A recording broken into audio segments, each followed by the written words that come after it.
On bro. What's good to you Cardi people? It's your boy. If you want me to, like, I haven't done that in a long ass time. Yeah. But I used to have, like, the whole effects down. I don't even know what you're saying, but... What is good, Cardi people? Welcome to the channel. It's your boy, Bobbalam. And then I do, like, a specific format of, like, it's your boy, Bobbalam. Then I'd go into a joke that is within the context of whatever is going on. Oh, you really had a whole thing? Yeah, no, I had a template. I don't really do it anymore because... That's some real YouTuber shit. I mean, do you not have a template? Never did. Never. Well, you did the water thing. Yeah, I guess I did. That was like an accident, though. Yeah. How did that start? That was like, I one time just said like this Lil Tracy lyric that was like... What? Yeah, the water thing. Yeah. He said I'm sipping water because it's fun. I said it one time. I thought it was for ski mask. Because you know how he goes, water. Yeah. I don't know who said it first. I mean, it's not the most unique idea. I think you're biting ski mask, bro. I feel like that's anything though. Like you just do something random, and then somebody likes it. So you're like, oh, let me do that again. Yeah. After people were like asking me, or like, bro, Patrick, where's the water? I'm like, what are you talking about? And then so some people think it's like cringe.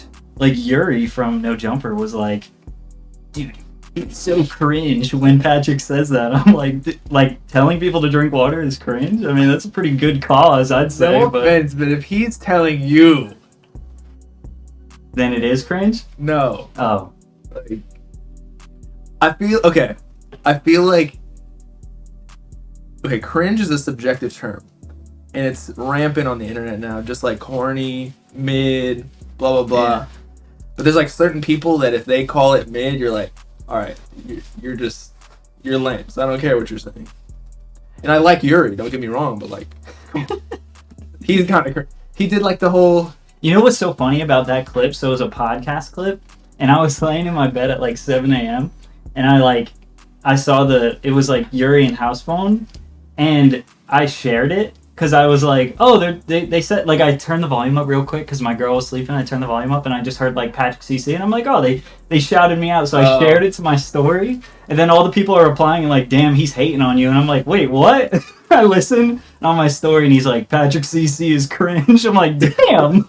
Shared it to my story like big ups. I also feel like whenever someone's more up than you, it's like the jealousy thing. It's like, oh, that's cringe. I would never do that. I don't think it's like, that deep. I think he just...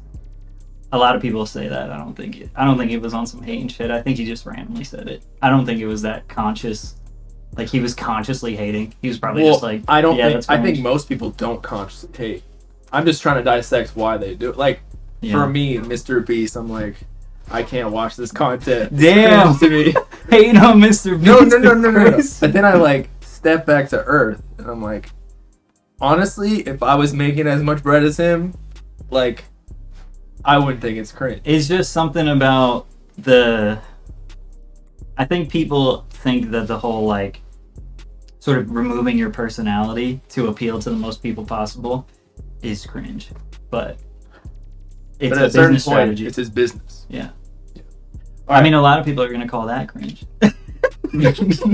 Bob, take off that stupid ass mustache. I like being cringe because it's like, it what's it called? Breaks the ice. Yeah. Like at least like someone knows that they can not have to try and act cool. Yeah. Like I'm not trying too hard. Right. Yeah. People will say that about like my second channel videos. They'll be like, oh, Pat is forcing the laughter or something, and I'm like, on like reactions. Yeah. No, I'm not. No, I'm not. But it's understandable because like I'm a little bit more serious on my main channel, or like maybe they're not used to me, so they don't actually know how I laugh, or they never heard me laugh, so maybe it sounds forced. I don't know. But a lot of people don't actually know.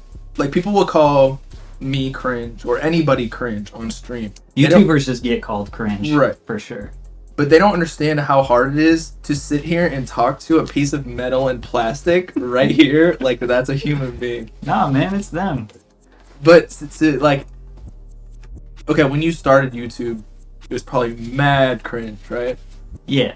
Like I had to do like 10 voiceovers just to like even feel comfortable. I got pretty comfortable in front of the camera quickly, so which is surprising because I feel like most people have a hard time getting over that speed bump. But yeah, so I guess it's hard to say. But I didn't really feel uncomfortable. As I got more popular, I started to second guess myself. I was like, wait a minute, I have more people watching now. I need to like be funny, or I need to look a certain way or be a certain way. But when I was just starting out, it was like, who cares? Like whatever. Nobody's watching. Yeah, I look back, like my hair's all messy. I'm just like, I just woke up out of bed and like just filming videos, not caring. But that's how you get the most. I guess that's how you build the genuine. That was connection. more fun. Yeah, doing that where you're just ripping jokes. Like now you can't say certain jokes. Let's say. I mean maybe, but it's more just like that sort of unstructured way of just doing YouTube was more freeing, and it was easier for me than to be more like structured, probably. So let's go into that. So a lot of people, I feel like at this point, that discover your channel probably don't even realize where you started from. The main channel? Yeah. Oh yeah. Which is kind of crazy because, I mean, I draw a lot of comparisons to when you were doing emo rap, that when that was blowing up the underground. Yeah. Like that's kind of like where I'm at, right? Okay. In a way, no, I get what you mean. Not one to one, no, but like covering, you know, what you didn't really ever do news necessarily. You're doing like vlogs with Convoke and whatever, but still like involved in the underground scene. So, what made you move past that? I think I knew that it was only going to go so far, and my goal going into YouTube was to be a YouTuber and not necessarily to be like a music reviewer or just like it was just be a YouTuber, right? Like make the best YouTube videos possible. And I think at a certain point, it was around about 15,000 subscribers where I was like, so you figured it out quick. Yeah, I was like, I don't think this is gonna get much bigger, and maybe it would have, but I think my gut it was died. Realistically, like, because X and Juice WRLD and Trippie Redd, Uzi, they just stopped making that type of music. So yeah, I kind of just I just knew that it was because I kind of got in late, right? Like I started covering it after Lil Peep passed away. And you could argue that, especially in like the underground SoundCloud, like that emo rap wave was actually 2017, like or 2016 and 2017. But most people associate it with 2018 because of Juice WRLD. That's when he really popped off. Right. But it's really before that. I mean, that's when like the underground scene, because I remember like promoting Sounds. That was like the big channel that was posting that kind of stuff. Yeah, they're still big. I've talked to them before. They're nice guys. They're still pretty big though. They do really good numbers. You think that that's like a good business model? You think they make like good money off the YouTube channel? It's basically like a label. It's basically like a internet music label, but just on YouTube. Yeah. So I mean, honestly, yeah. If they don't get copyrighted. Okay, so you figured out at 15K. That's crazy. I probably should have done that too. Yeah, I just sensed that. I knew that if I wanted to grow on YouTube, I needed to expand outside of the niche.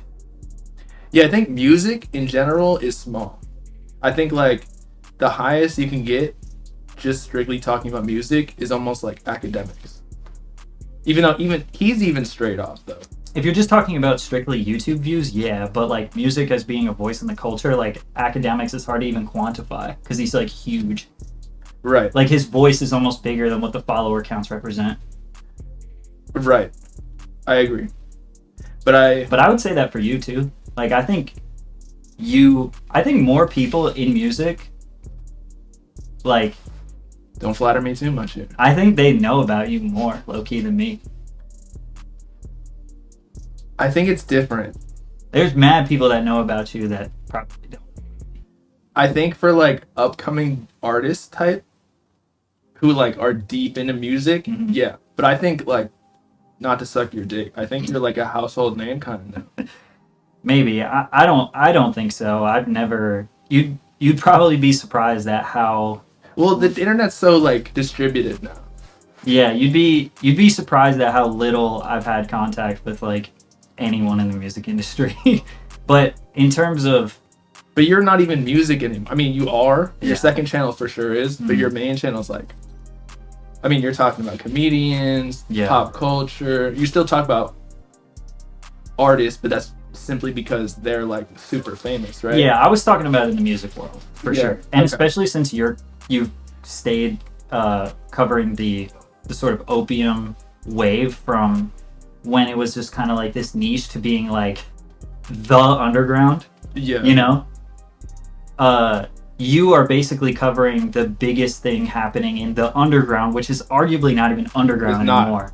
So it's like you're that voice, and I'm like not covering underground anymore. Well, I feel like you're past that. Not completely. I do have plans to revamp that Okay. because I love it still. I just had to, You gotta had get to- the money up, and then you can come back and do whatever. to be honest, yeah, and just like personal creative passions and stuff. But yeah, I mean that does have Because I have those part of it. steps too, where I'll be like, nah, fuck all these underground rappers. Like, I don't like anyone here. And then, like, 3 months later, I'll be like, wait, some of them are actually okay, like Osama-san and whatever. Like And a then- toxic relationship. right. And then I'll tell my team, like, yo, we got to start posting these artists again just because I want to, like, get back into it. Yeah, it's a love-hate. And it's not even it's almost like a hate. It's not even a hatred towards the underground or anything. It's just like sometimes you're so passionate about it or you want other people to like it so much, but then they don't, and you're like, all right, I guess I'll just cover the artists y'all want me to talk about. And it's like I just wish y'all would support these, these upcoming guys more. I think you can never win, too, as a YouTuber. Because you can start covering the mainstream shit, and then people will start judging you, being like, yo, you're not even tapped in anymore. And you're like, well, I tried, but Dude, you I guys... fought that for so long. Yeah. I remember when I was transitioning out into more They like probably got mainstream- so mad at you. Well, Like, yo, not, cover like Lil Emo. not even that. Not even that. It's like I felt it too. Like I wanted to be tapped in. I felt like I was missing out on certain people, and it was like an internal conflict for me because I really wanted to be tapped in with every little rapper and Yeah. whatever, just because I loved it so much. But from like the YouTube views perspective, like it was glaringly obvious that the more you cover underground shit, the less views you get. Yeah, I agree. Also, plus in music, YouTube, if you do reactions, you don't get any money from it. No, Not that we're anymore. there necessarily for the money solely. Bro, but, when like, I started, you could use 30 seconds of a song in a YouTube video. Then it went to 15. Then it went to like 7. And it stayed at 7 for a long time. And then it went to 5 and 3 really quick. So now on my second channel, so the Ox Battle series, in late April, there was like a day. I don't know, it was like right around my birthday. Every video after that got copyright. got copyright claimed. 3 seconds of a song. I can't use more than 3 seconds. But did you just cut it all out? I cut it down to 3 seconds, but how are you supposed to make an Ox Battle without at least a 3-second snippet of the song? 3 seconds, bro. That's nothing.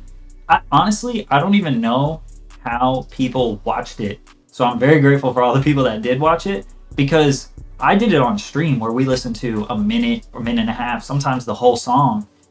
And that was so much more enjoyable. I don't know how people just heard 3 seconds and then are like, They yeah, can judge clearly the that song. one was better. That was better. Especially if it just dropped. Yeah, so it was Like just the kind of... Yeah, I was... So yeah, that's... I mean, music content will get you demonetized, so I don't even know. But that's led to the downfall, or... I don't know about downfall, but that's why you don't see a lot of music channels anymore. Because they just can't make any money, and you can't fault people for that. Eventually, they got to pay their bills. I mean, y'all can call it a hobby all you want, but at some point, people got bills rolling in, and like all them like Intensified charts and Lua Lua and like all those people that Tommy Craze used to react to, they used to be able to make a living.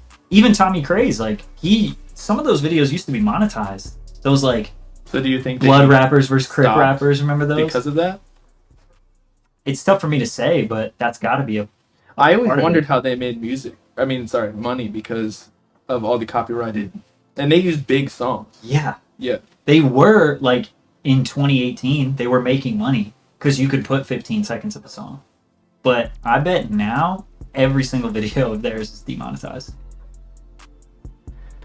Yeah, there needs to be like an incentive to actually do anything. But there are things like, and that's why I kind of also like the underground too, because it might be capped out on the views you can The get, view potential, yeah. but I can basically count on never getting copyrighted Yeah, until they sign. until they sign. But even like Cardi dropped a song last night only on Instagram, so I reacted to it. Right. It got like 29K views in like a couple hours real quick. Dang. And then yeah, they're eating that up. Yeah, But yeah. it hasn't gotten copyrighted. So yet. he's really gonna drop an album, you think? Looks like it. I'm at the point where like I'm 27, you know. I'll be happy if he drops. Don't get me wrong, but like I'm not sitting here like, oh, I need it to drop. Like I get DMs where people are getting crazy, like coming up with hella theories. I'm like, dude. No, that's cool though. It's cool to see some fandom though, for real. No, like he's definitely like, as much as he does have a really strong fan base that like over exaggerates things, Mhm. like that's one of the hardest things to actually do. Yeah. Like, who else do you see that from? Especially in the newer. In rap, I mean, that type of fan base, like, pretty much doesn't exist anymore. I mean, I feel like even Travis Scott's kind of dissipated. You're finally gonna do away with that. I wasn't sure if you could see my mouth moving. You might have just saved the podcast right there. Yeah, no, that's what I'm saying. That now they're gonna watch. They're like, I can't wait for Bob to take off that stupid fucking mustache. So Travis Scott. What do you think of the bust down real quick? This shit's hard, bro. Where'd you get that? Like an Instagram ad? This shit was like $40. This shit's hard though, right? I guess, yeah. Shit's hard. I actually don't even like my watch. Yeah, bro, fuck this. This is hard. Let's start. I'm gonna get every color. Looks like a McDonald's toy.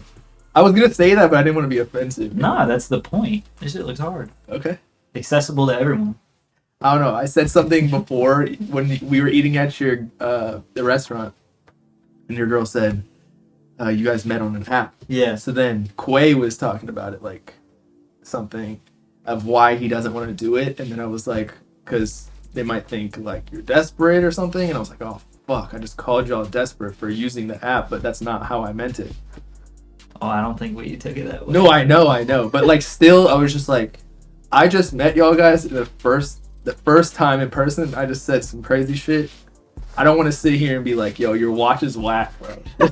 It looks like you're wearing a McDonald's watch. Yeah, bro, you could roast it. It's all good. No, I mean, it's cool. I'm just not even a fashion kind of guy. I'll just throw on all black. Bro, blood think he opium. Archon just interviewed Opium Baby. It's crazy that literally his crew is famous. That's Where does sick. that come from? That's cool. Yeah. That's so cool. That's like, man, that's what I wish there was more of that. So like, I don't hate on that type of fandom because I think that, yeah, bro, I think that's so cool. That's like something that's missing, you know? But I think because of social media and how forward everybody is, like whether you're super famous or especially super famous, people are so unapologetically just showing their lives on social media. It removes that fame and that what's the word? Like the recluseness. What's that? I can't think of it. It breaks like the fourth wall almost. Yeah, it's like we know what the inside of Drake's house looks like. We shouldn't know that. You know what I mean? Like when they were doing the Michael Jackson and Drake comparison, they used to be like, people would cry and faint when they met Michael Jackson. And it's like, yeah, because all they knew of Michael Jackson was like they had a poster on their wall or they saw a picture in the magazine like once every 4 years. And then when they were 18, they finally could go to a concert. And it's like, he's this larger than life figure. Now you see, on top of like a church. yeah, and now you see Drake just like laying in his bed doing a podcast. Like, why do I know what Drake's bed looks like? You know, it just kind of, it removes that Is that sort of good or bad? So it depends on the way you look at it. Like, if you're kind of a pop culture nerd, which I feel like I kind of lean on that, like, I like the fandom a little bit. I understand as a grown man now that at some point it starts to be, like, I know how to separate it. It becomes like obsessive. Yeah, like if you could be, and it's like when your feelings start getting hurt, and you know somebody that you don't know does someone something. calling your favorite artist music trash. Yeah, and then you feel personally affected. That's when it's like, okay, you might be too invested. But in another way, you could argue that like fame is kind of poisonous, and nobody really deserves fame or should have it. So we shouldn't put them up on this crazy pedestal, because at the end of the day, they're just people. So it just depends the way you look at it. Right, but I feel like there is a sense of power in being able to manipulate people's minds. Well, yeah. Which the more famous... Yeah, the more power. Yeah. So do you believe in this selling soul? I think concept? Metaphorically, yeah. About just giving up creative control. Or just giving up, like... morals and beliefs. Yeah, more. I feel like it's more on the moral thing. It's not even creative. Because, like, I gave up creative control to what... Like, if it was up to me, I mean, my YouTube, I don't know that it would be as, like, optimized. It might have just been, like, random. Imagine if you could make the same amount of money, or, like, a certain amount on, like, anything you wanted to post. You would just be like, word, Yeah. You might have vlogged this trip out here to OKC, you know? Because you're like, word, it'll be worth the effort, right? Right. I agree. But you've got to cater to the algorithm / audience. It's like, it sucks to always bring up money, but it truly, when at a certain age, it just kind of gets to the point where, like, you can only do so much for your own personal well-being and creativity. Eventually, you got to consider the money. I've talked about this before with, again, Arshawn, where I think the lines blur too as a creator when, like, you get a good feeling or you get a dopamine hit when you get views. Yeah. So it almost makes your mind believe when you're doing something for the audience / algorithm that you're doing it for yourself too. Do you get what I'm saying? Yeah. So like the things that weren't your interest before, just because they're getting views, are your interests. That's facts. That's 100%. I think about that all the time. I'm like, yeah. Like, what am I doing? Am I really a human being now, or am I just getting manipulated by these algorithms? Yeah, no, there's definitely a lot of that. I mean, that is a funny thing that you mentioned with, like, the success, and then that becomes your interest. Like, you know, a lot of people just sort of know me as a music guy. And when I started YouTube, you know, that was just one of my interests. It's not like it was my whole life. But then it was the thing that was working. So I just kept going with it. And it became your life. Online, it became my life. So then people, like, some people would have all these expectations of me. So you'd have somebody mentioning some, like, fringe underground album or you don't know this MF Doom sample? And I'm like, no. And then they're like, how do you have 500,000 subs and you don't know this? And I'm like, it's weird to be like, well, it's not my entire life. It's just part of it. I completely agree. It's crazy. They'll pull out like 1980s rap and expect me to be like a historian. I'm like, dude, I'm just here giving my opinions on shit. Like, I'm not trying to be as researched as you want. Honestly, I think that some of the commenters and fans are like more tapped in than us. They would be, like, they're more qualified to be in the position that we are in. But that kind of proves that it's not about how tapped in or like how smart you are or how much knowledge you have on a subject. Like, you got to tie it in with, I don't know, charisma or no. It's like that. Production. It's like that with if you think about like every art form. Like, is the most talented actor always the most famous? Is the most talented singer always the most famous? Right. You know what I'm saying? Like, all of that. But at the same time, you could look at it like, if you are sort of an expert or you're so good, you wouldn't make the necessary sacrifices that you need to make to get to the next level. If you were so, like, you wouldn't make the mistakes of creativity? No. Like, let's just use a simple example, like singing. Let's say for whatever reason Adele couldn't get to the next level. If or let's say Ariana Grande, because Ariana Grande does use a lot of autotune, and I want to say Adele actually doesn't, or maybe she just uses light. But imagine Ariana was like, because she's an amazing singer, and imagine there was this situation where it's like, you're never gonna hit Billboard if you don't use autotune. But she was so like, no, I'm a singer. I'm never going to use like autotune. The actual foundations of what I believe in. Okay. It's like, okay, well then you'd never be the highest streaming artist ever. Or she's like top 4 or top 5 or something. So it's like dumbing it down. Like you got to know where you have to make sacrifices to become more successful in any field. Right. Like the person that's the most successful or the most popular, I'll say, not necessarily successful, but the most popular is not going to be like the best. It's like the McDonald's burger analogy. Yeah, it's not the best burger. It's the best burger that you could make in a minute. Scale. Yeah, in scale. Yeah, I agree with that. And it's like, it's pretty good. It's pretty good. To be honest, like a McDonald's burger is pretty fucking fire. It's pretty good for like how many they can sell. Yeah, it's pretty good for like when you're needing one at 3 a.m. So do you think, because a lot of people draw comparisons to McDonald's and Drake's music, do you think that I don't know if it relates wholeheartedly, because Drake just makes good music too. I don't know if it's literally dumbed down to hit all audiences, or do you think that? Because I know you're a Kanye guy, right? Yeah. I'm more of a Drake guy. Okay. Although I do like Kanye too, so it's not like I'm hating. If somebody made the comparison, then yeah, sure. I can see what they're saying. With Drake versus Kanye. No. McDonald's. The whole like Drake is the McDonald's. But like I would understand what they're saying. I don't know. And I do too. But does that mean, like, if you take a McDonald's burger versus like some gourmet burger? Yeah, like it's almost like you can't compare them. It's like not even comparable. So is Drake actually like shit quality compared to a gourmet? Who's a gourmet burger in music? Well, it's subjective. I mean, you could argue food is subjective too, but it's so subjective, so you can't say. But it would be like somebody who could play every instrument and like can write their own songs, make their own cover art, record themselves, mix master. That would be the gourmet burger. And then Drake is like, I have like 500 people that work for me and I just jump in the booth and they did all the work. It's like Russ. I don't know if I would say that, but I don't know. Does he? I know he like brags about it, but I've never seen it. I don't know. I was just trying to come up with an example. Beethoven, I guess. Would you like? I mean, is dead ass. Wasn't he deaf, dude?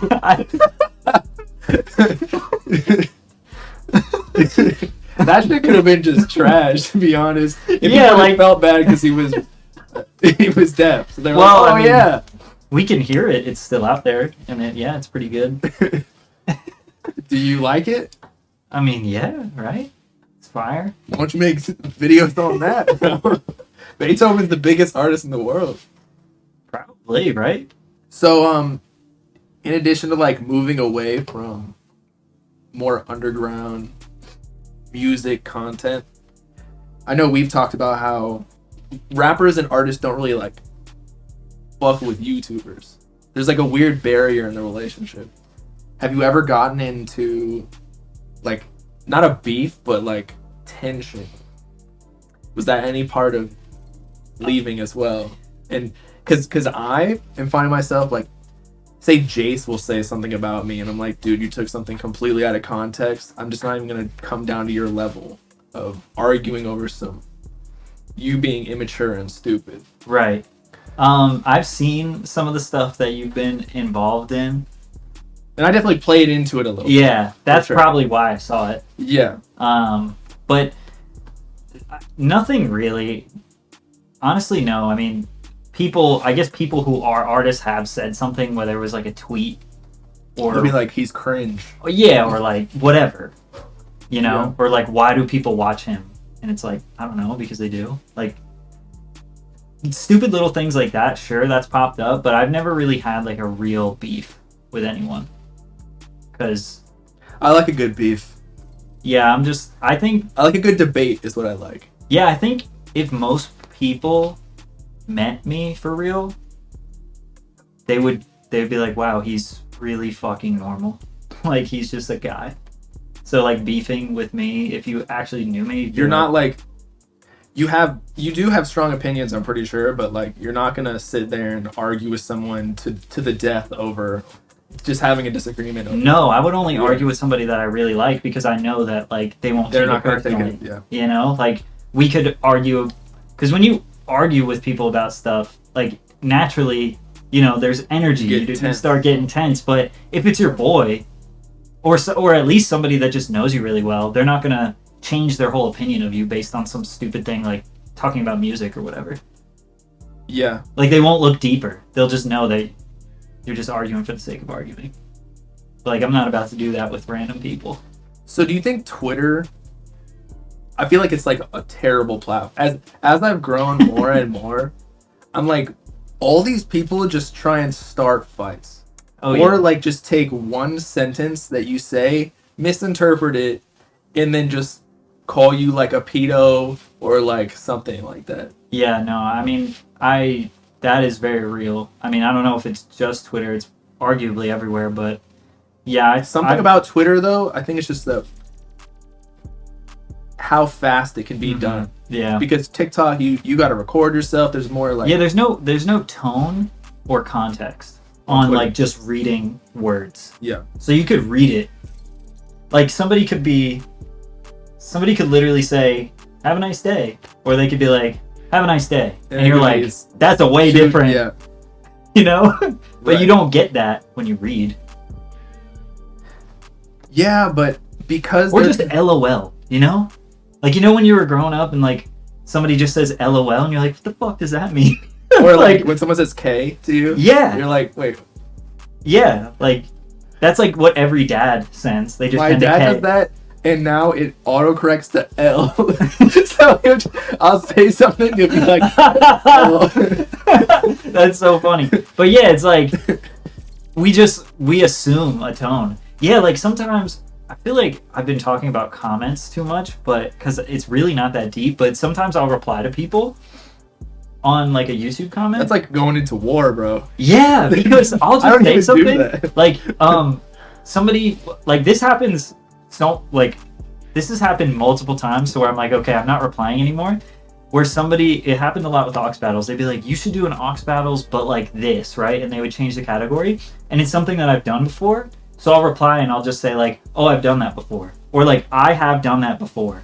And then they'll be like, damn, bro, didn't mean to piss you off. And I'm like, I was just letting you know, like, I've done that before. And I'm like, that's a perfect example of that. Where it's like, I wasn't mad. I was just letting you know. Right.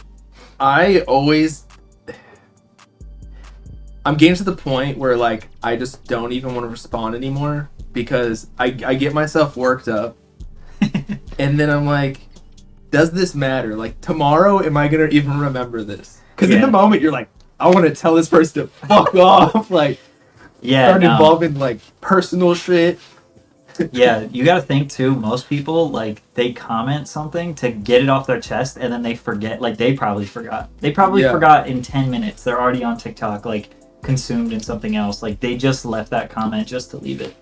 That's why I just laugh at them. Now I kind of like them. It's funny. Like, did you see the post I put on my story? Like this dude, he was like, not to be personal, and then sent me a whole paragraph of like why I have terrible music taste and I suck and like all this shit about how I'm like horrible when it comes to music. And I post them on my Instagram story because I think they're funny. Yeah. Like I laugh at them. I can laugh at myself. It's like a mirror, though. Yeah, like that's something my friend would say to me, so I think it's funny. No, but what I'm saying is, when somebody says something so strongly about you, it's almost a reflection of themselves. Maybe. It always sounds so pretentious when you say that, though. Like, oh, they're just jealous. It's like, yeah, right. Well, I'm not talking Maybe about, they just fucking hate you. I'm not talking about jealous or even the information. I'm talking about the tonality. Yeah. Because nothing deserves, like, no YouTube video deserves someone being like, yo, not to be personal. There's some egregious YouTubers out there, I don't know. It fucking blows. Yeah, okay? No, not for music. No. But I genuinely think a lot of people are just kind of like competitive with it in a fun way. Like, not my community, bro. People, Maybe. the underground community, you left it for a good reason, man. People start like, every single rapper gets exposed for like messing around with a younger person, and I'm like, half of these things aren't even true, and you just ruin this person's life for what? Yeah, well, that just went to a different level than like some hate comments. Like that's Right. a different level. But I think that's like the extreme where it's Yeah. like it's more than just competitive nature. It's you're ruining people's lives. Yeah. Yeah, no. I mean, I know that probably doesn't relate to you. shit's real. Okay, so do you think, now that we've talked about music and being a YouTuber, do you think it's more lucrative to be a rapper or a YouTuber? And do you think that there are more rich YouTubers that are making good money, sustainable income, rather than rappers? Yes, I think there are more people creating a sustainable, stable income on YouTube. Like way more. Music is so hard to make a living, and a lot of people don't realize how little rappers actually make, or just musicians in general. Like there's a shocking amount of cost that is associated with it, and the amount of revenue you actually bring in is shockingly low. However, it's kind of like once you pass a certain threshold, like a YouTuber will almost never get to that level, like a rapper will. Almost never. Obviously, people are gonna be like, "What about Mr. Beast?" Like, we're talking about the rules, not the exceptions. right. So, but there is a threshold with a YouTuber where like it almost feels like there's a ceiling that you can't punch through, whereas a rapper or a musician become an actual celebrity. It's not even that. I'm thinking about just the content, like what you're actually putting out. Music lives on forever and could just keep churning, keep earning revenue in so many different ways. People Shows, covering it, live performances, sync licensing, sampling. Like there's so many ways that a song can just live on forever. I mean, like Fleetwood Mac, right? They're a band that was popping in the 70s. And they're one of their biggest, it was already one of their biggest songs, just like exploded on TikTok. They made that song in 1978 or whenever. They would have never foreseen that in 2021 or whatever, it was gonna go platinum again in a year. You know what I mean? Right. That's probably not gonna happen with YouTube. Like, even now, There's sure. no reusing of the content. No, like sometimes you catch like a video that's 10 years old in your algorithm, like every now and again, and you're like, this is viral again, why? But almost never that happens. Like YouTube is very like right here, right now. I think that's because music is more of like a simple art form that it's like an easier way to share. Like songs. Well, YouTube is only 17 years old. Music is as old as humans. Right. So and like that's how a lot of people communicate stories and experiences. Bro, and music feelings. music is so it's more raw of an art form than YouTube. Like you gotta sit down. Like it's a very, like, as you said, new and modern thing. That music is like it's almost a part of our DNA. Like there are some even other animals that like make music as a like way. birds. Yeah, or like it's not, I guess we perceive it as music, but to them it's just something that they do. But they'll like sing a song to attract a mate. You know, like music is in our DNA. That's why it's so potent. And that's why I think it matters to so many people. It's like actually a part of us. Like even little kids, sometimes you can give them drumsticks and they'll have rhythm, or they know like, oh, you ever seen a baby like dance or something? Yeah, like they know. It's in us. I think that's maybe a good callback to a lot of the stuff that we said before about people feeling so competitive and stuff. Like maybe that's why they feel so heated over it. Maybe that side of them, like the music DNA, is just a little bit stronger. Like they're a little bit more in tune with it versus like someone like my sister is just like, I don't give a fuck. Like I'll just listen to what's on the radio, you know? Right. Or like somebody who follows a certain streamer won't be as competitive about their favorite streamer than their favorite rapper or artist. Right. Right. Okay. So with that being said, you mentioned that a lot of artists do not make any money. Mm-hmm. So I don't know about any money. Well, but like I meant like sustainable income. Yeah. I feel like it's easier to become a YouTuber, but you can't. threshold for, as you said before, you can't make as much money. Now, I've seen a lot of these deals. Some of these artists, they're signing their first couple of albums for like $70,000 total, and they get nothing back, basically. Also, with the streaming era, I feel like it's hard to even recoup. Well, that's the fundamental concept that a lot of people just still don't understand, is that like when a label gives you money, it's not your money. It's Right, a it's a loan loan, right? that you have to pay back. And like, sure, it's yours because you have like the money in your account, but like you're technically in debt now. You just got a loan. You're negative 70K now. You're not up 70K. You're negative 70K and you're going to have to pay it back. And it's a weird concept to grasp. It's good debt because they gave you 70K and now you're attached to this $1 billion corporation. You're almost like an employee, sort of. But you're still in debt. I'm trying to figure out like a better thing that artists can do to like not get screwed over. You literally just have to blow up or just, like recoup, or else you can never drop music again until they drop you. Yeah, I mean, this is such a crazy, because this conversation can get so deep because there are so many weird little factors to it. But I mean, an independent artist it's a beautiful thing because all your money is technically 100% profit. I mean, if you spend money, like if you're buying a beat or you spend money on a music video, that's obviously you're in the hole, but your profit is going to happen faster if you like go viral. It's not like 70,000.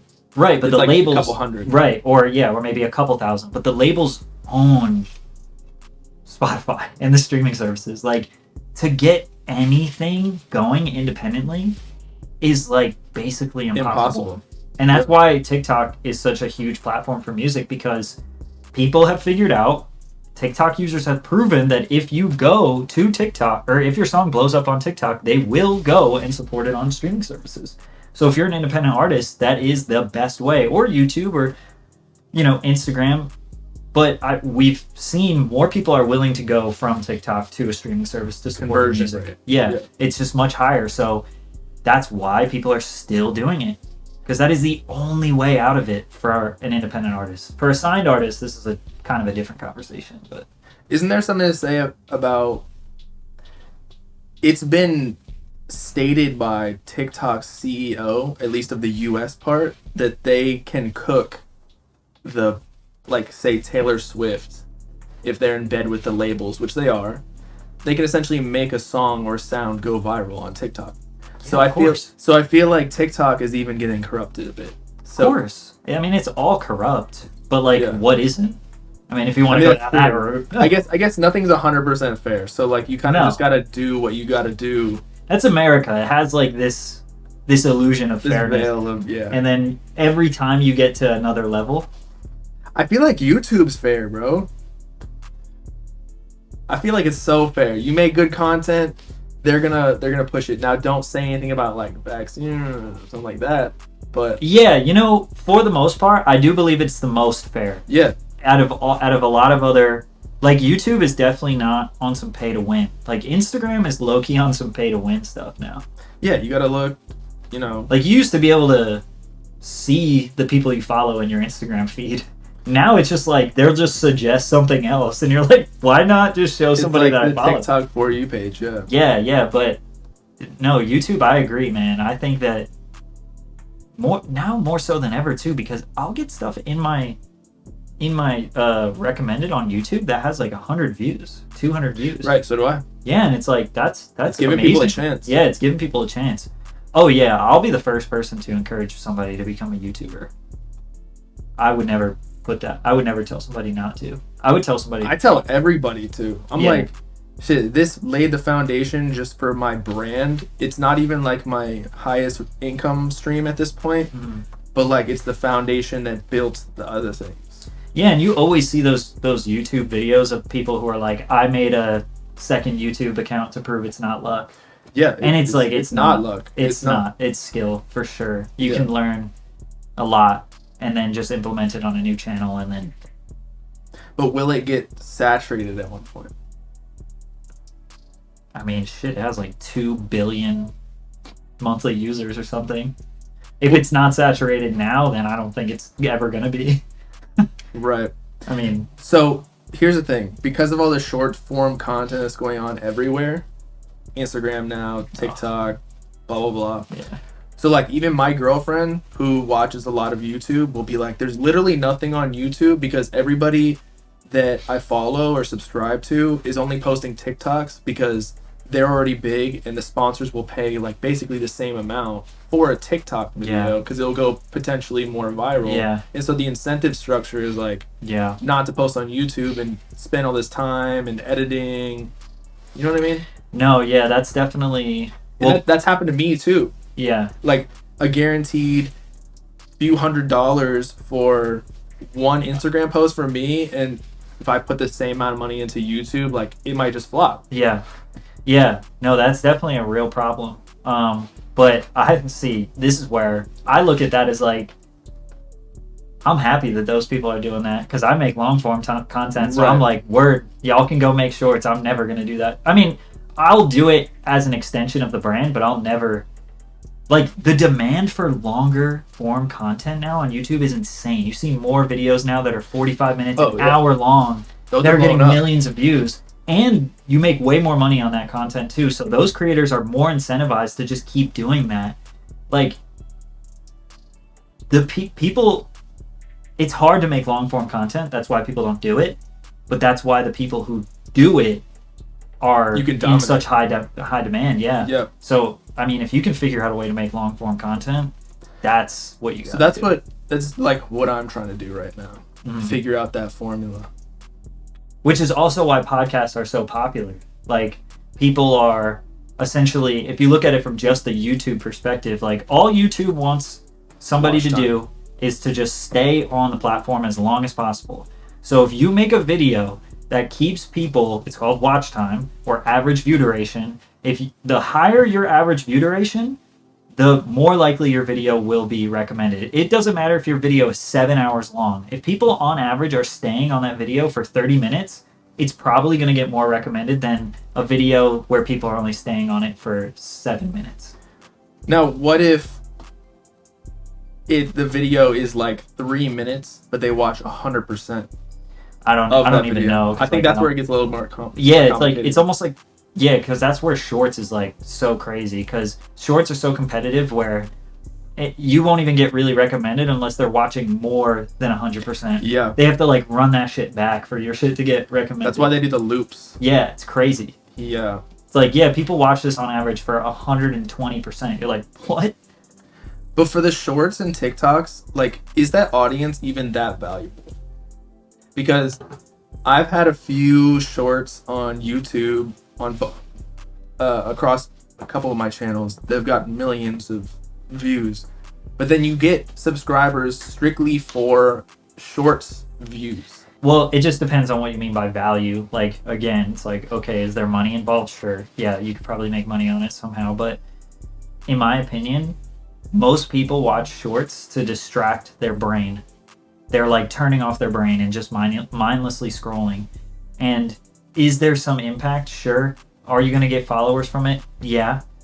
But in my opinion, if you're building a brand and you're building something that really matters and you're trying to build a relationship with people, you probably make longer form content, even if it's more than a minute. Like, Keith Lee is arguably one of the biggest TikTokers right now, and he makes 2, 3, 4 minute content. Like, it's not even really short. Yeah, it's edited. Oh. But it's like, it's not even really short form content. It's just vertical format. Yeah, and people are taking my YouTube videos and posting them on TikTok, and they're getting 1 million views on TikTok. Like, people just prefer to be on that app. They'll watch long form content, but they want to watch it on that app. And I think that long form content is always going to be the way. They'll post the whole 25-minute video? Yeah, or, well, no, they'll post it in increments. Okay. Yeah. But they'll post it like 4-minute increments or whatever. But yeah, I think that it's a good way to maybe build up quick followers, but it's mostly meaningless. Like, they're just going to disappear as fast as you got them. I think that if we're just talking about priorities, short form just like if you have the extra resources to do it, do it. But like if you're starting out, it literally does nothing. Or sorry, there's more efficient ways to make money, build brand, etc. Yeah, I don't think that, like, a lot of people would say, oh, start with short form. But, like, bro, I know people that have gained 1 million subscribers with shorts, and then they try to post long form content, and they'll get, like, 2,000 views. Right. And they just can't break through to that. Now, is that better to start out with 2,000 views, though? Because a lot of new YouTubers would love to start out with 2,000. So, like, it could be a good start, but at the same time, then does it mess up your whole algorithm if you have 1 million subscribers only getting 2,000 views, and then it shows your CTR is low, etc. Yeah, that's it's pretty, it is. That's why I think an interesting way to look at it. Like, I've seen videos on YouTube saying, like, shorts are killing your channel. And I completely agree. Yeah, I'll never post short. I don't even want to risk it. I'm on some, like, Keeping it conspiracy, like, if I post one short, like, my views are gonna tank, and I'm finished. So I'm just, like, staying away. Didn't you think that about YouTube Live too at one point? Yeah, no, I believe that YouTube live streams were hurting my video performance. Okay. Like 100%. That's why I started a second one. Yeah, no, that I think that was a real thing. Yeah. But then guys like Aiden and Speed, mostly Speed, because he'll post a video, but then it's also like, he's the exception. That's also his content. Yeah, he's the exception. You weren't like a live streamer first and foremost. No, exactly. And because this is the thing, this is the logic behind that. Obviously, you post a YouTube video, it sends out a notification. YouTube, if you start ignoring that notification, YouTube will stop sending it. So which is bad. If you turn on notifications for a creator, a lot of people probably watching can relate to this. They remember turning on notifications for someone, and they don't get notifications anymore. That's because if you ignore that notification, meaning you get it on your phone and then you don't click on it, if you do that like 3 times, you'll never get a notification ever again.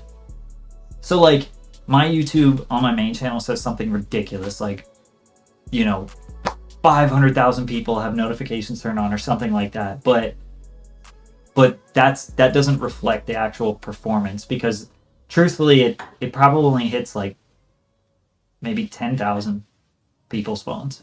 Maybe less than that. I don't know. I mean, that's why they're saying subscribers don't matter anymore either. Yeah. They arguably don't. I mean, it's like TikTok. You go on the For You page, doesn't mean they have a lot of followers. Just sometimes shit. It's like an arbitrary number now. It's like a vanity metric. Yeah, some people think it's like a vanity thing. I mean, I don't personally feel like reaching 1 million was really cool, but I felt like after you reach 1 million, like the difference between 1 and I guess 10 or 9.9 is like really not that different. Like maybe once you get to 10, it's like, whoa. When you're on that trajectory to a goal and you're almost there, I feel like you already achieved it in your mind. Yeah. You already planned for it. So when it hits, it's like, I already did this. Bro, once I hit like 300K, I knew I was going to hit 1 million. So I just like, when I did hit 1 million, it just didn't matter. Right. But not that it didn't matter, but it wasn't like shocking. They say that about planning, that you actually get more dopamine from the vision of your goal rather than actually achieving it. Yeah, because for me, like when I hit around 300K subs, I had just hired my second employee who's also my best friend. So now I had like my 2 best friends working for me. And that was all I ever wanted. Right. That was all I ever wanted. I was like, if I can just make this my career and then hire my best friends, I made it. So whatever happens after that, it really doesn't matter. And that's kind of still how I feel. So as long as I can keep doing that, like from the YouTube side of things, like, yeah, I think I made it once I started doing that. That was probably your 1 million. Yeah. Your 1 million. That was my 1 million. Your dopamine hit, but you just experienced it at 300K. Yeah, now it was like, how do we just maintain this and make it like more, like how do we just optimize this and maintain this so we can do this for as long as possible? Now, regarding business, were you like say you paid your employees because this is something I'm going through now.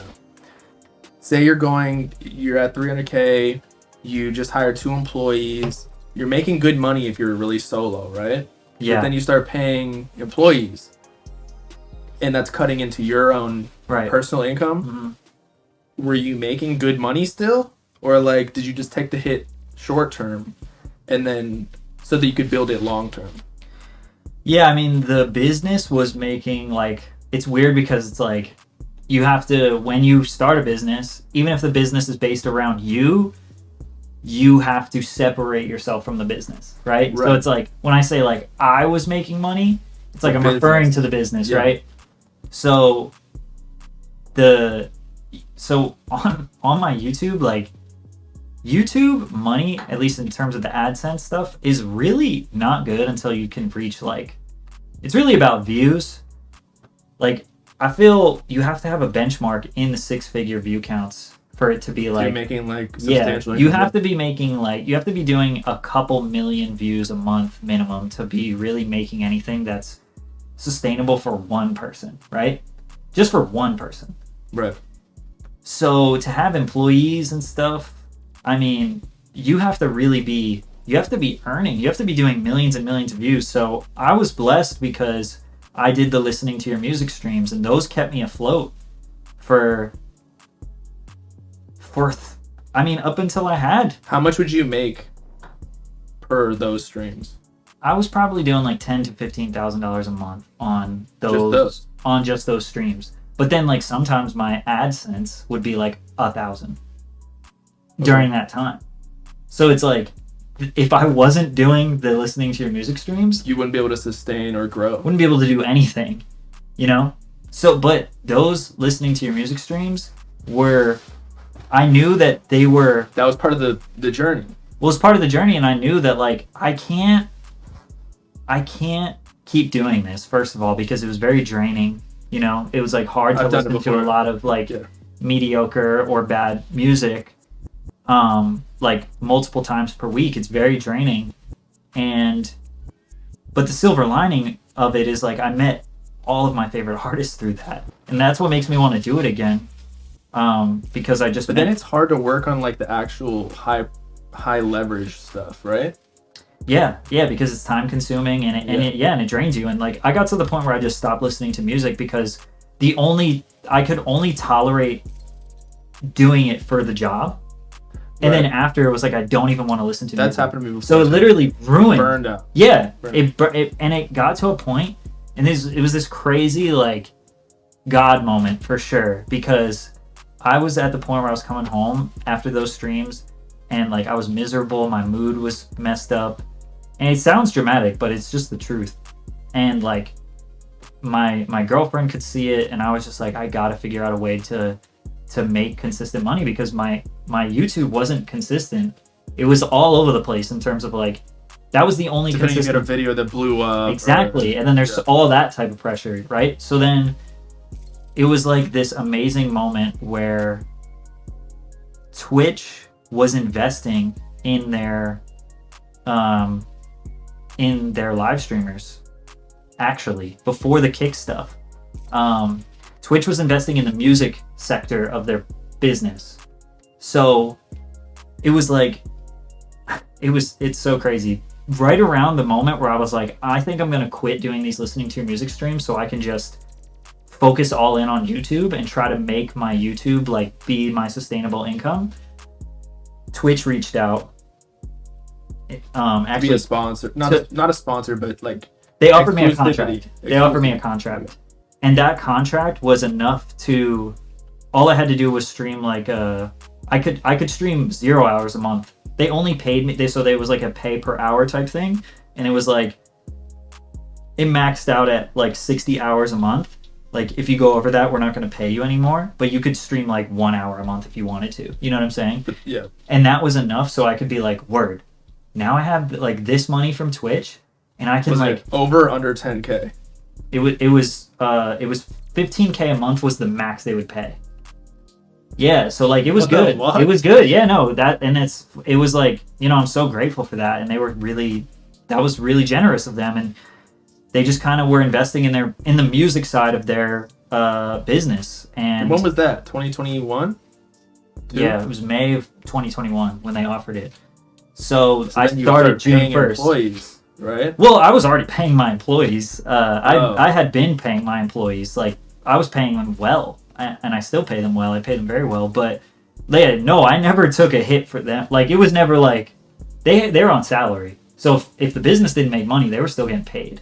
But that's what I'm saying. Like, but no, this is what it did. So now it's just like, okay, I have way more freedom. So I don't have to do listening to your music streams, and I know I can make that money. So now I can be like creative. I don't have to worry if I have a bad stream or whatever, because I'm still gonna make this guaranteed revenue, right? I don't have to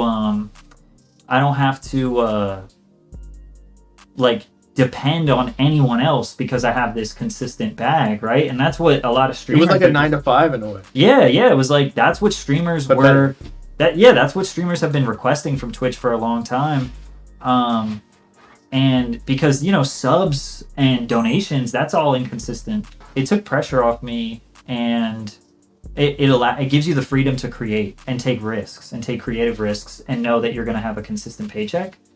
Because all I had to do was stream in the music category. That's all I had to do. So I could do anything else within it. Right. No results, right? Doesn't matter how many subs I got. Doesn't matter how many donations I got. I could guarantee this hourly rate, right?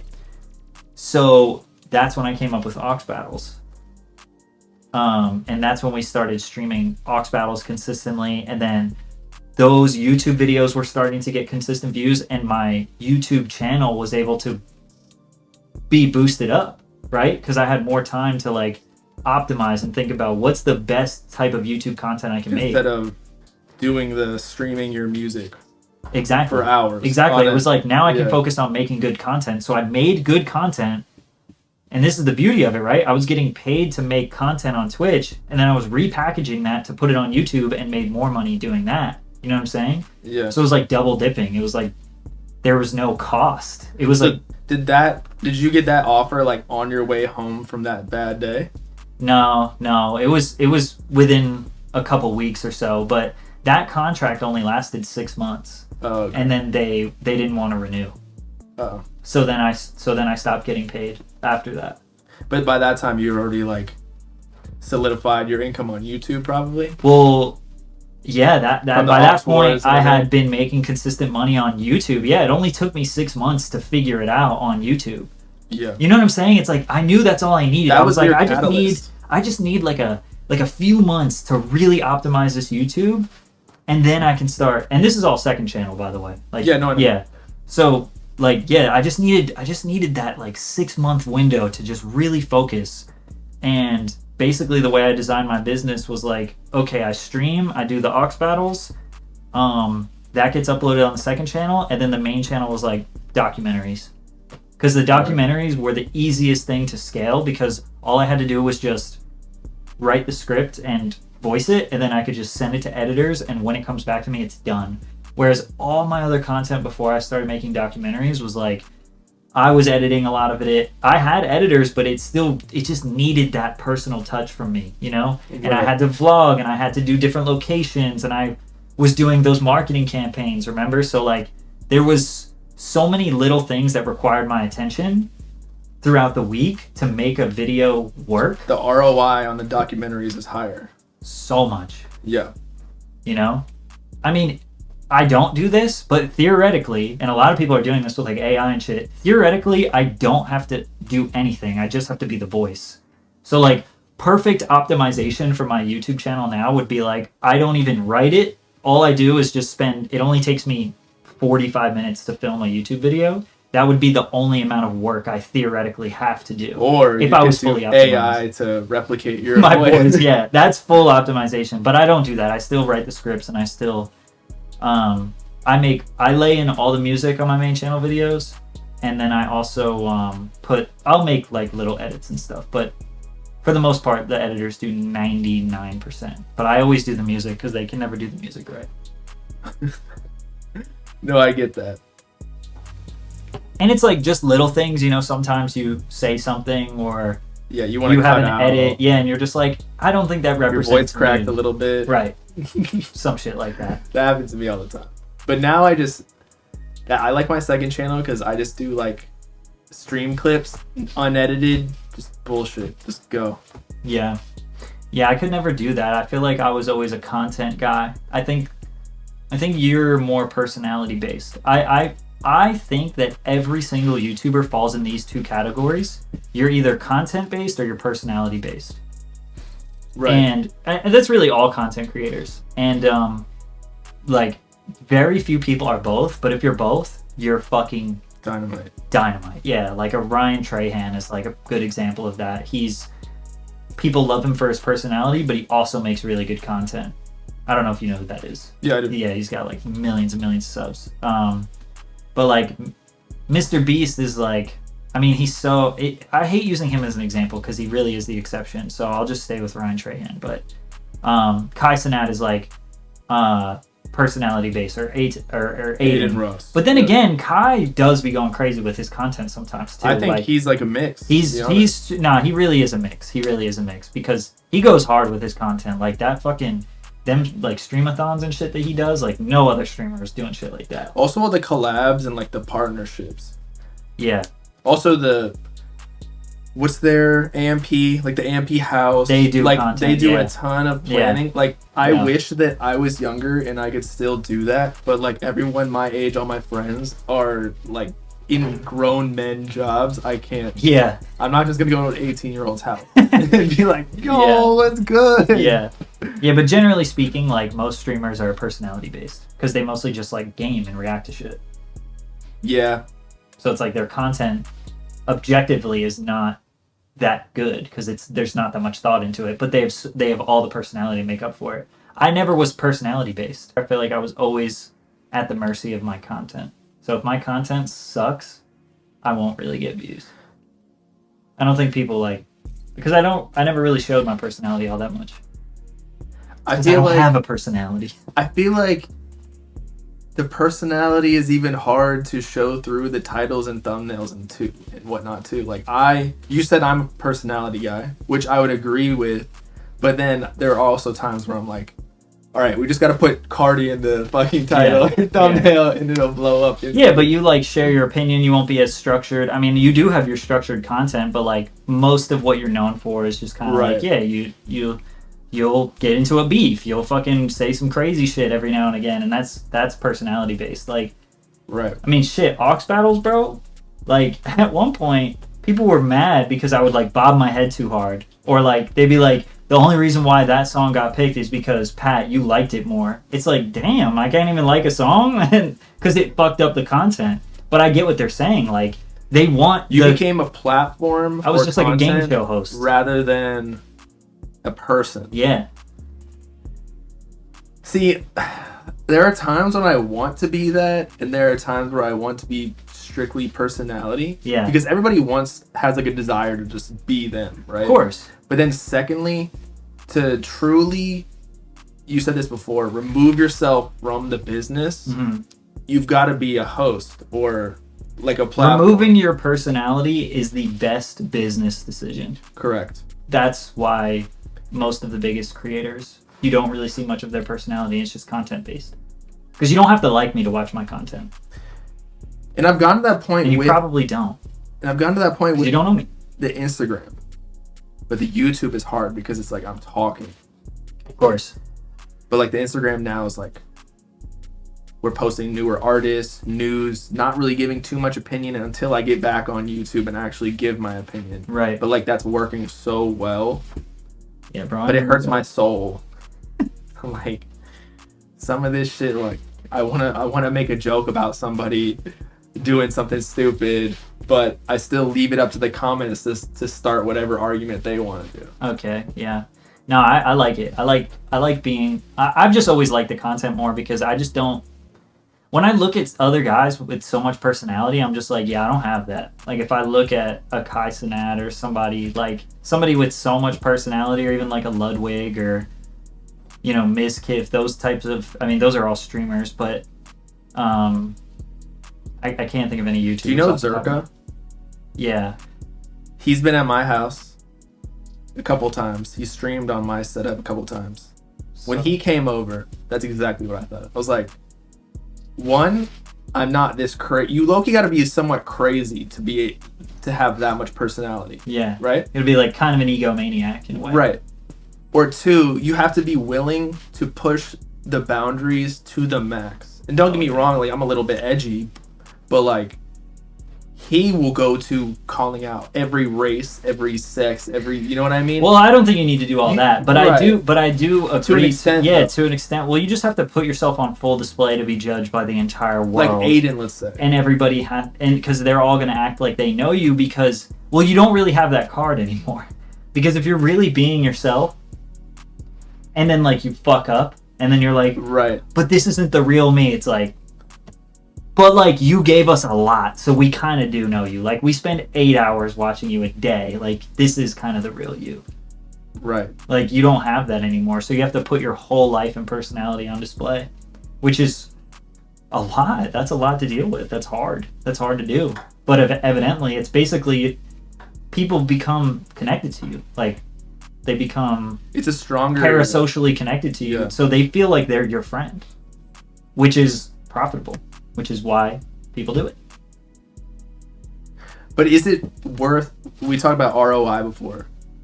Is being a YouTuber, say in like longer form content, does that have a higher ROI than streaming?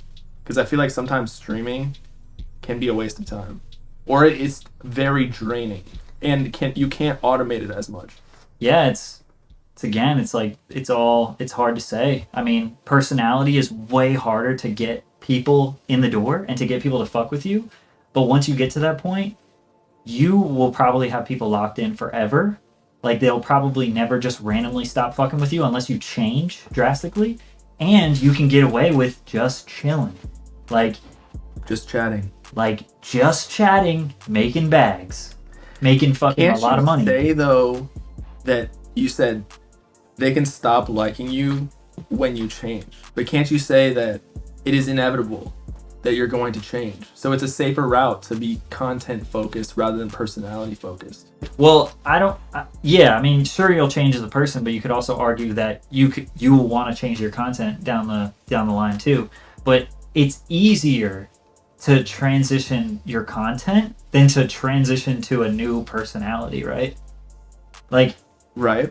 I mean, if you're just different for whatever reason, you're maturing, you're like if Speed stops barking, like, or he stops that like But I crazy. think that's going to be his, not downfall, because I don't think he'll fall off, but like there will be a point in time where he's not gonna want to bark on camera. Right, and you know, hopefully for his sake that his audience will mature with him too, and they're like, Sure. you know what, we want you to stop. We want to see your evolution, right? So, but I think that is harder, right? It's like harder to change your personality and people grow with you rather than to just slowly switch to new content style. So Right. I'm agreeing with you. Yeah, no, yeah. I think that the content is the safer route and better for longevity. That's why I did. That's why I didn't base my social media presence on my personality. Also, when you are content based rather than personality based, I think in human nature it's pretty much, again, inevitable that not only will we change, but our interests will change. Mm-hmm.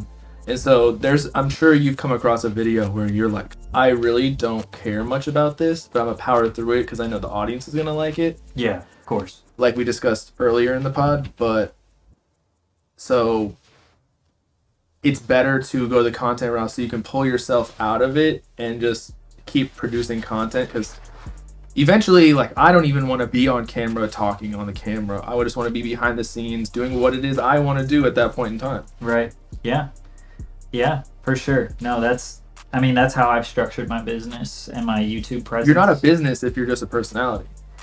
Yeah, I mean, you're both. So it's like, it's hard, it's hard to. Well, what I mean is you're not a business in the sense of you can't sell it to someone. You can't value it necessarily without buying you yourself. Right. Basically, like, if somebody doesn't understand your personality, then they're going to have a hard time buying into your brand or your content because your content is, like, hard to understand. It's like people will comment on like rap pages and be like, because they'll post, instead of just posting the song, they'll post Kai Cenat reacting to the song. Right. And people will be like, why do y'all post like his reaction instead of just the song? And it's like, because people like his personality, they like his reaction to the song. Like it's almost like a double win. But if you genuinely don't understand why, then it is confusing. You're like, why are you posting this guy's reaction if you just want to talk about the song? Well, that's for the clout. That too, but you get what I'm saying. Yeah. Like, some people are genuinely like, they don't understand, or like they always say like, I don't get the hype. Now they're probably trolling, but at the same time they genuinely might not get it, and because it can be hard to understand. Like, our dads wouldn't get it. They would be like, why do people watch somebody sitting in a chair? Really? Yeah. Like, they'd be like, that's playing what, games. Like, yeah, why are they watching someone else play Fortnite when they can play Fortnite? Exactly. But then you go back to your dad and you'd be like, we both watch football instead of just playing football outside. Exactly. So I think it's all relatable. I mean, I think being a streamer you can relate that to talk show hosts or something. Like, I'd say your type of content with that Aux Wars is similar to like Jeopardy in a way, you know what I mean? Yeah, it's basically a game show. Yeah, so I thought about doing a live version, like IRL. what do you mean? Like the camera, Like booking a venue. Like booking a venue and then play it? Yeah, and then like a have DJ? people come up, That'd be fun. and then there's a physical wheel that they come and spin and get a category, and then they pick a song, the DJ plays it, and then the crowd votes. You know what I'm saying? Who screams like a louder rap wins. battle type Yeah. shit, you know, where they like put the hand over, and I was like, ah. Put the hand over, crickets, and it's like, you're off, next contestant. Imagine an Aux Battle live show. That'd like, be cool. I genuinely might try that. Yep. And then, cause that could be, I could tour. I could do a tour. I could do an Aux Battle tour, bro. I think I want to do that because you could book a venue in OKC for probably like $1,000, $1,500. But Yeah. how many people in your audience do you think are here? Not a lot. See, that's the point. Because yeah. the ones that are going to be higher priced venues. But bro, even if 30 people came, that'd be mad fun. And you still could stream it. You could set up a stream rig and it could be live on the internet and live IRL. Right. That would be hard. Aux Battle live show. Yeah. And then, you know, obviously, I mean, I would do it for free in the beginning because you just want to get as many people as you could.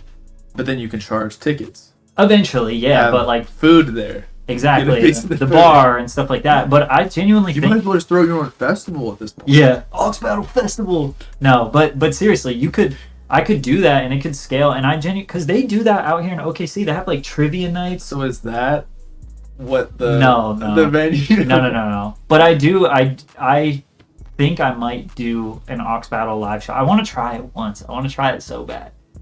'Cause I think it'd be so fun.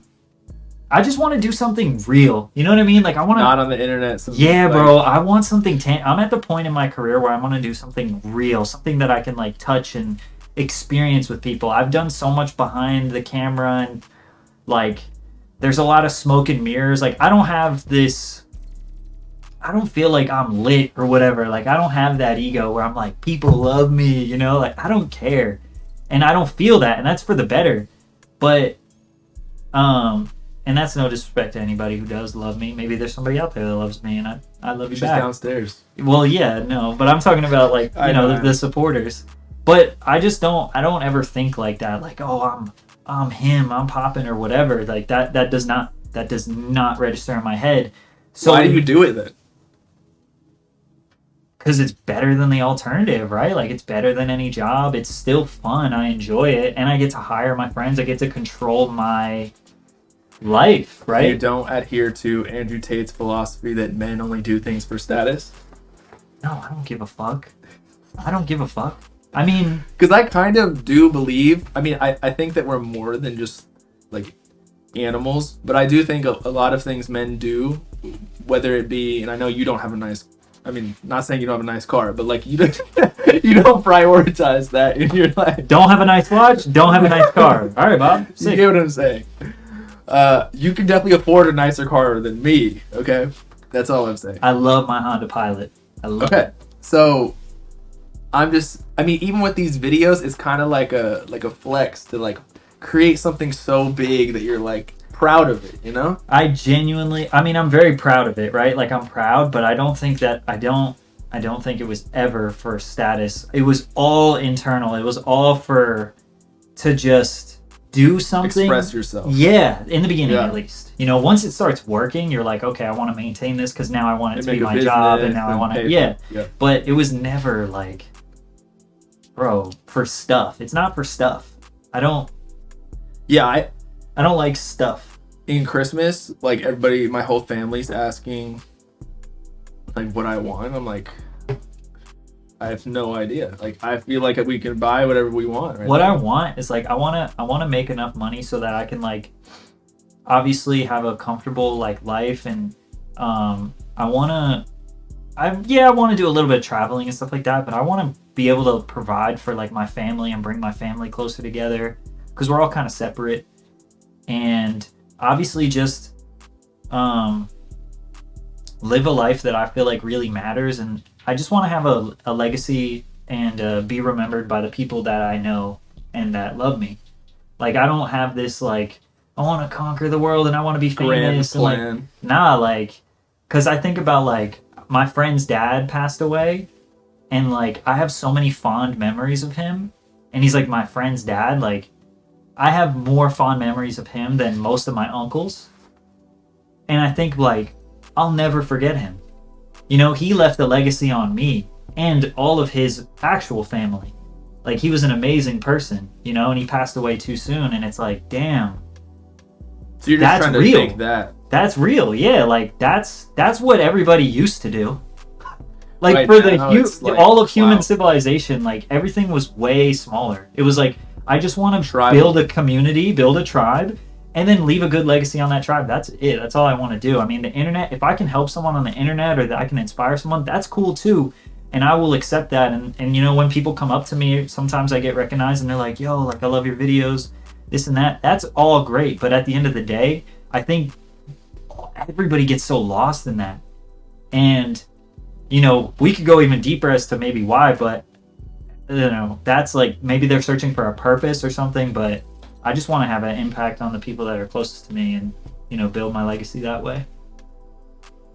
Yeah, I mean, what you said was people get too deep. I feel like that's why our mental health, in addition to like the pharmaceutical industry just being corrupt as hell, but yeah, why our mental health in this country is ridiculously low. I also think people are getting misdiagnosed. Yeah, yeah. I don't know if that's a hot topic, but I don't know. No, it's like I don't know about. There's a lot of self-diagnosis going on too. That's what I yeah, mean. like man, I forgot some like, other I got ADHD. It's like, bro, in my opinion, everybody it's a spectrum of ADHD. Like we all get super frantic and go topic to topic and focus to focus based on how much we actually care about what's at hand. Okay, I see what you mean. Same thing with ADHD. I'm not saying that it's not real, but like there's levels to it. I think we're just inundated with so much information that probably is mostly useless. Like there's this one podcast that I follow. I think it's just called like the CEO podcast. And he has like mostly really successful CEOs on there and like fitness gurus and that type of deal. Sometimes actors, music industry executives, things like that. And like every couple weeks, it's like some guy, some health expert that's like is telling you something entirely different than what the previous health expert was saying. It's like running 5 times a day is actually killing you, and then the next guy is like, if you don't run 5 times a day, you're gonna die early. And then it's like, don't eat vegetables, eat only meat, do this, do that, you have to fucking stare into the sun for the first 10 minutes of the day. It's like we get so much content and so much people, because you could just go on the internet and be like, I'm a fucking expert. Yeah, it's like, what do I do? Am I doing it right? Like, you know, so I think that we, like, a lot of times we just get so overloaded with information that it makes you think about things that you probably never had to think about in the first place.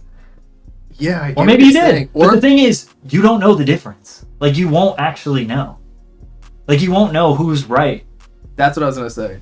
there's so much information supporting like every single side that's contradictory. Yeah. You're like, what do I even do? Yeah, you could go down the rabbit hole to justify your like if you want to search, like, you know, when sometimes you have like You're biased. You have a weird sound or something, like you feel like a gurgle or whatever, like fucking, I have like a weird muscle ache over here, and you like Google it, you're like, right abdomen muscle ache, and it's like, go to the hospital right now, you might die, right? Or it's like, you probably just slept wrong.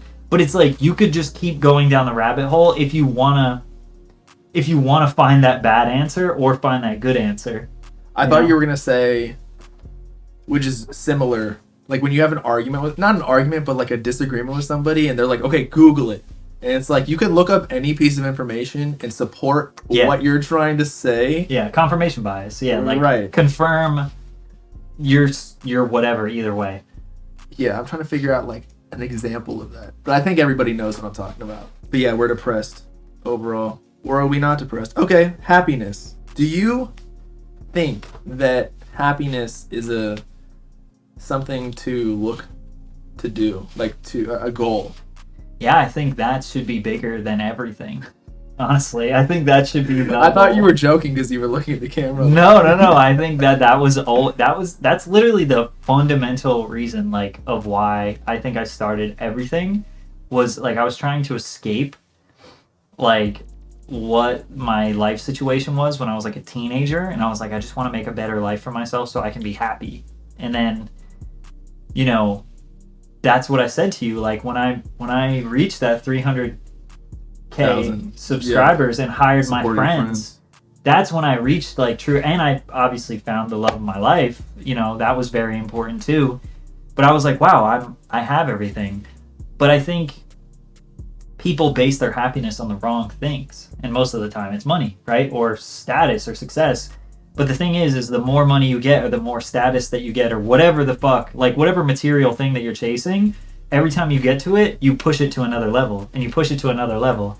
So it's like, once you make 100K, then you're like, now I need to make 200K, or now I need to make 300K, or whatever it is, right? Even millionaires are like, now I got to make 100 million. It's like, you know, they base it on these things, and then they keep pushing the marker. But when I realized, like, I was just like working so hard, working hard, and I knew that was the goal. And then once I, like, one day it kind of hit, and I was like, wow, I have both of my friends working for me, both of my best friends, and I want to hire all my friends, right?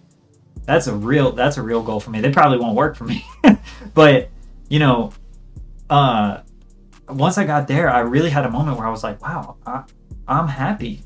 You're the top G. I'm fucking happy. And like, it wasn't based on money. My bills were paid, and that was helpful. And that's another thing too. That's a very real thing. Like, it's a lot easier to be happy when your bills are paid. So I respect and I understand somebody who's like, bro, I just need to grind because I need to get to a certain dollar amount. And I 100% respect that. I do, because that's a real thing, and a lot of people are struggling with that. But as long as you know that is not going to be the thing that makes you happy, then you're in a good spot, because you could work on your happiness later, you know, because sometimes you gotta struggle a little bit, right? If you want to build some character and shit. But as long as you know that, and then you choose to work on your happiness or figure out what your happiness is after you make that dollar amount, then you're good. But if you really think that is going to make the difference, it will very momentarily, and then you'll get used to it, and then you'll be sad again. Right. And that's why I think, in my opinion, and I could be wrong, but I feel like happiness should not be the main goal, because if you're trying to strive for something, it means you don't have it. Whereas I think you can be happy right there in that moment. Oh yeah, absolutely. Well, it's like, but it's the same old thing. It's like, that's why people don't like when rich people complain about their problems, because it's like, you're rich, right? Right. You have time. Yeah, you can solve your problems, right? And that is true. They can solve 90% of their problems, but we all have that same 10%. We all want to find out, you know, our happiness, our life partner, the meaning of life. Like, those things are for every single human. But so money is not going to fix that. So yeah, I mean, kudos to you if you can figure that out really early, then yeah, you're gonna have a Well, great life probably. I just think that sometimes as humans we like overcomplicate things. Everything's already answered, in my opinion. For Everything sure. else is just extra, and I think this happiness metric of like money and success or whatever, that's not necessarily, I don't frame it as happiness, I frame it as my level of fulfillment. But I can be happy in the moment because I think that's just a feeling. I don't think it's like something to strive for. I think fundamentally, like, relationships are everything. I think Yeah, that is people where you are find everything. that's where you find, Yeah. and that's why I was saying I want something tangible, because like I'm shifting towards, I mean, if I couldn't work with my friends, I don't think I would even really like my job that much, you know, because like I love my friends and I love working with my friends, and that's like my happiness, right? And my relationships with them is my happiness, and I want to meet more people that give me, and I hope that I give them the same amount of value as well from on a personal side. You know, I'm speaking very selfishly right now, but I try to do my part as well as a friend to give them a good friendship and a good relationship, and I want to meet more people like that. I just want to meet good people and be surrounded by good people. That's it. That's the only goal. Like, It's friends and family. that's it. Yeah. That's it. Because friends are your family. But money gives you that time Exactly. to experience cool Exactly. things and have the time. I mean, that's why I originally quit, or thought I was going to quit YouTube and this whole social media thing, and went to work for a corporation, because I wasn't working with anyone on a daily basis. You're like isolated. Yeah. Yeah. And then when I would call my friends, they'd be at work from like 9 to 5. And then I'd be streaming from like 6 to 10. So Yeah. I'm like, what am I doing here? Yeah, and then What's the like whole in the point? corporate world, they try to do all that shit where they like set up these events so people can like make friends, and Yeah. they'll like do inside corporate events and parties so that you can build relationships inside the corporation. And they do that because they don't want you to hate your life. And I have like really good friends at my Yeah, job now. no, and It's it cool. it works. Yeah. It works. People spend more time at their jobs than with their family. Dude. So it's like, Yeah. it's an extension of their family. You might as well. So imagine, you know. So imagine I'm working basically with my family, right? With my best friends. Yeah. And I want to just grow that family. Like, I want to remain like a small operation no matter what I do.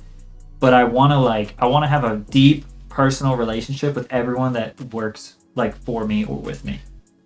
I feel like you can have a small operation, at least like bodies wise, Yeah. because YouTube, like with content, Mhm. it scales itself. Yeah. You don't, like Mr. Beast can drop one video, hit 100 million eyeballs. You don't need like a whole ass corporation behind that. No. It helps potentially. Again, it's like you have, at some point you just have to be like, when am I going to stop striving for more money? Like, because that's all it is. Like, I mean, some people, maybe he's just on a mission to, Like that's your video game level in life though. yeah, it's just like, when are you going to not prestige?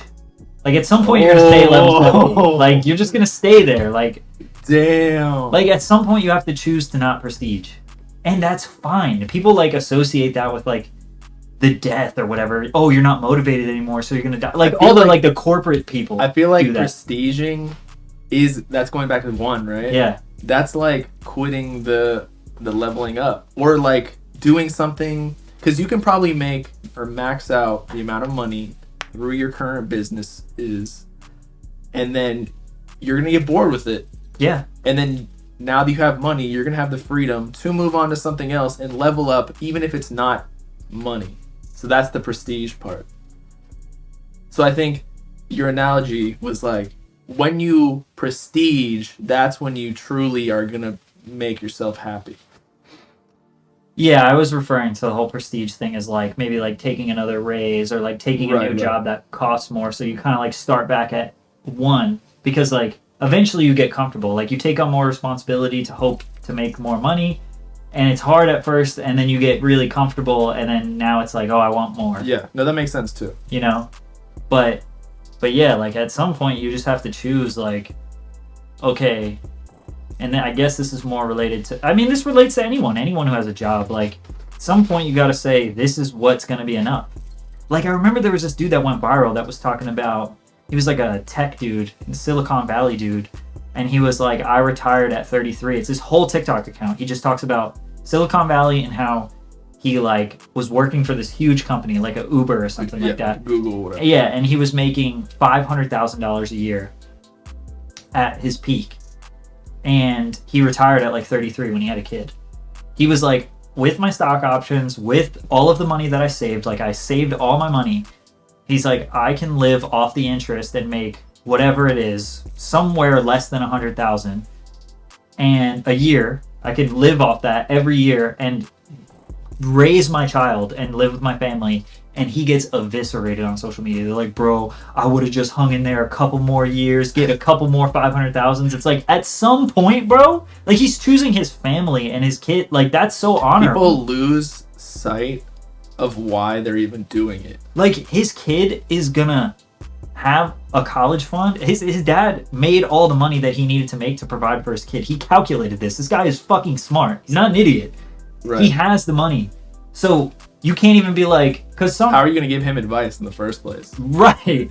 He's smarter than you. No, but like, no, like my dad had to work because we didn't have money. So he had to just be working all the time. So now as an adult, I understand the sacrifice he had to make.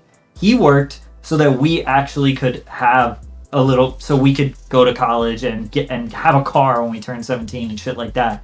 But this guy is able to give his kid the money and be in his life. What else could you ask for? What more could you ask for from a father? Private jet. Yeah, like at some point, and then, but that's the thing, is then when somebody gets really fucking rich and then they raise their kids, then they call the kids Nepo babies because they were born rich and they didn't work for anything. So it's like, you can't win. You got to just do. I don't think no matter what you do, you can win. No, you just got to do. Because someone else is gonna be talking shit about it. I mean, I guess it's just like different interpretations, but that would be. But yes, I agree with you that if you get the private jet, then it might actually ruin the experience of the child because then they might become all spoiled and whatever. Yeah, and they never got to see you because you were trying to get a private jet. Yeah, but did you know that?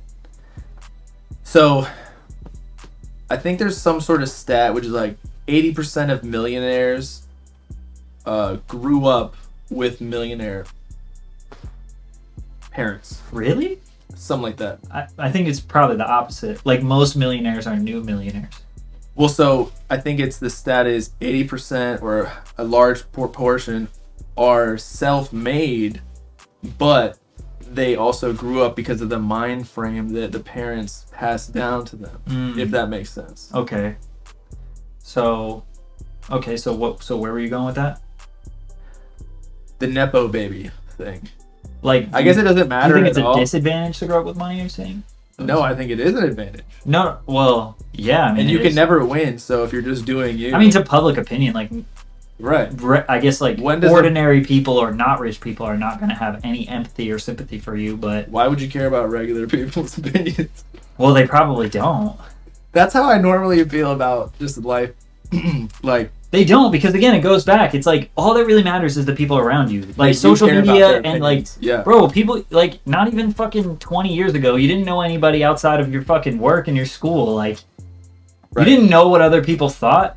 Like, you thought everybody in the world thought like you. Because that's right. It. You were the center of the universe. Now, you know all these different things about all these different cultures and people, and some people think that's a really good thing, and it is a really good thing in some circumstances, but it can be bad. But it can be bad for some people. Do you think social media is considered a hive mind? I mean, it can be. Like, if you watched Rick and Morty, like how, or they predict that we'll all be connected in some way in our minds so that we can, like, collectively make decisions, but there also are individual opinions that are, you know, contributing to this hive mind. So it's not like just one mind. I feel like we're kind of already there. That's what I'm saying. I feel like we're there. It just might not be as because that's at some point when Elon Musk does the Neuralink, social media will be connected completely into our brain. They've already started it, but when it's in every single person's brain, then we're not human anymore at that point. That'll be a hive mind. Yeah, we're not human. That's you just lose your humanity at that point. But do you keep your individualism? No. I mean, we literally will not be. We'll be a different species at that point. We will not be human anymore. We'll be like a cyborg. We'll just be something. We'll be a computer. We're just a computer at that point. Powered by organic material. Who the fuck knows? I don't care. I'll be dead by that point. I'm trying to live forever. Have fun. Not me. All right, y'all. I'm hungry, and he's not feeding me while I'm staying at his house. Except for some advice on how to make $1 million. But we're gonna get Raising Cane's first time, I guess, right? Oh shit. Do they have like grilled chicken? No. Bro. Oh, we're not going. Dude, I eat game. 66 grams of protein. Like Yeah, but it has It's all fast food it has- fried chicken. It has all the added trans fat and carbs in there. Yeah, it's fast food fried chicken. Bro. It's okay. I'll go with you. We'll do cardio tomorrow morning. Our driver's taking us. We'll do cardio. Okay. All right. That's it. Hopefully you got some value today. Patrick CC versus this dick. Peace out.